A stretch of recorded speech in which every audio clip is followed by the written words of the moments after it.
Warning. I am not a certified mechanic. I am a shade tree mechanic.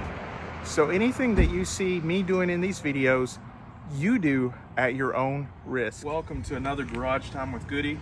And today we're going to be working on a 2013 Chrysler 300. We are in a Chrysler 300. And have you ever had this problem before? Hands-free system loading, please wait. In other words, the Bluetooth is not working. It is a known fact that in these line of vehicles that the Bluetooth stops working. And it's not just a software glitch. In fact, it is actually the Bluetooth module that needs to be replaced. And today, I'm going to show you how to replace a Bluetooth module in a 2013 Chrysler 300. So the first thing we need to do is to open up this door.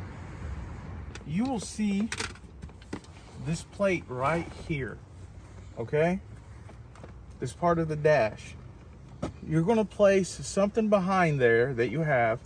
I actually have a little pry tool here. And you're going to want to pry this back, and this will come off like so. And I'm just going to put that in the floorboard. Right here are two screws, and you can take them off with a Phillips screwdriver. Now once these screws come out, you're going to be careful because this part of the dash is going to lean backwards. And when it does, we'll have cords hooked up into the dash right here, and you don't want to put a lot of strain on those cords. I'll show you what I'm talking about. So we got the second screw out, and this should just come down. I'm going to use the pry tool again, and I'll pry that back. And over on the other side of the steering wheel, this just comes down like so. And as you can see, there are these plug-ins and cords here, and you should be okay to let this just hang here. And the module that we're going to be replacing looks just like this. Now usually these modules cost upwards of $200, like on eBay or Amazon. But I was lucky enough to go to a local junkyard and actually find one for $20. And I'm going to be installing it. I'm going to scoot the seat back. I scooted the seat back, and the reference point to where I'm going to be working under the dash and under the steering wheel is right here. You will see that the Bluetooth module is plastic. As you can see inside here, underneath the dash, all right, you do have to reach back in here. I'm going to take a Phillips screwdriver. Now you probably won't be able to see it that good. The first screw is coming out.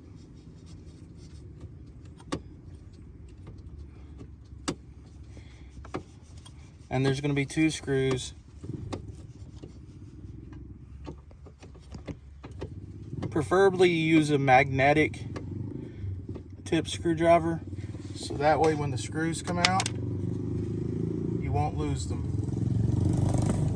It's really hard to get a camera angle back in here, but you want to get kind of like a small handle screwdriver. If you can see this right here, you can see that I've got the first screw out. The second one is in the back. As you can see in the back here, there's some interface cables that we'll be taking off after we get the second screw out. It's in the back here. As you can see, I used a regular size length Phillips screwdriver to get the first screw out.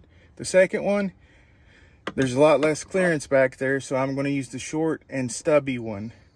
Now I won't be able to get you a view from back in the back, but there is one screw in the upper right hand corner. This will clear the back here, and the metal screw will, and the last screw will come out, as you can see here. Then you will see that this does move forward. Once this module comes out, there's going to be this gray connector and this little black connector. You're going to push these tabs in and you're going to pull them out. I'm pushing in right here.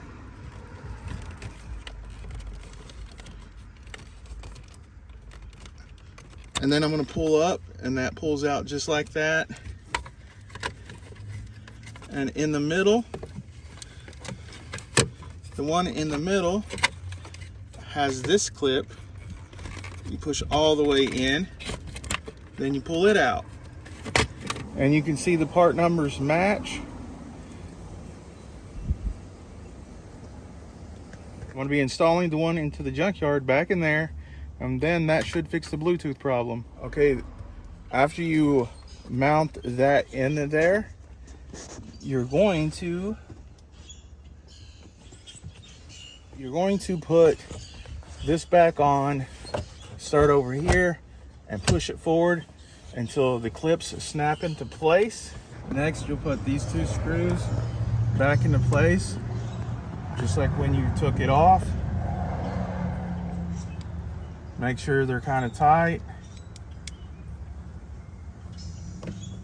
And then there's one more up here.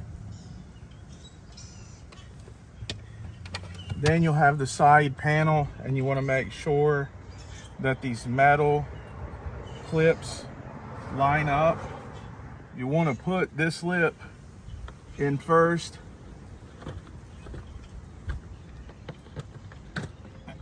Inside of the panel, and then make sure that this circle lines up and the metal clips line up, and give it a little push, and it should just go on flush, just like that.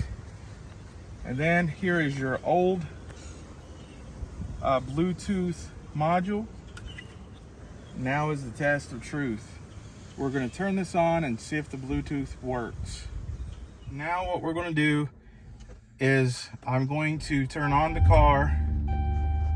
I'm going to let the radio boot up.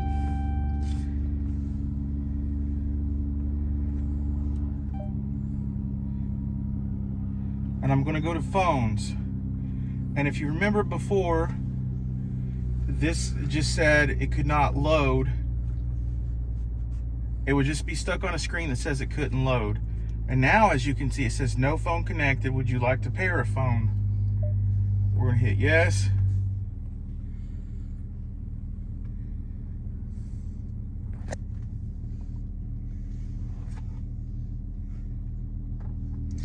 Allow contacts and favorites to sync. I'm going to put no because I'm not the owner of this car. Bluetooth pairing successful. Make this phone favorite, and I'm going to put no because again, it's not my car. And as you can see, it says phone ready, so the Bluetooth is working. And that is how you fix the Bluetooth on your Chrysler 300 and other cars. I will put a list in the video section to show you what other cars this may fix. It's just a small, easy procedure, as you can see. The hardest part is finding that Bluetooth module at an affordable price.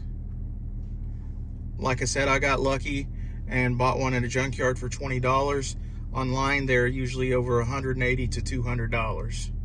And it is a known defect in some of these Chrysler cars, which should, in my opinion, have been corrected and fixed under the warranty.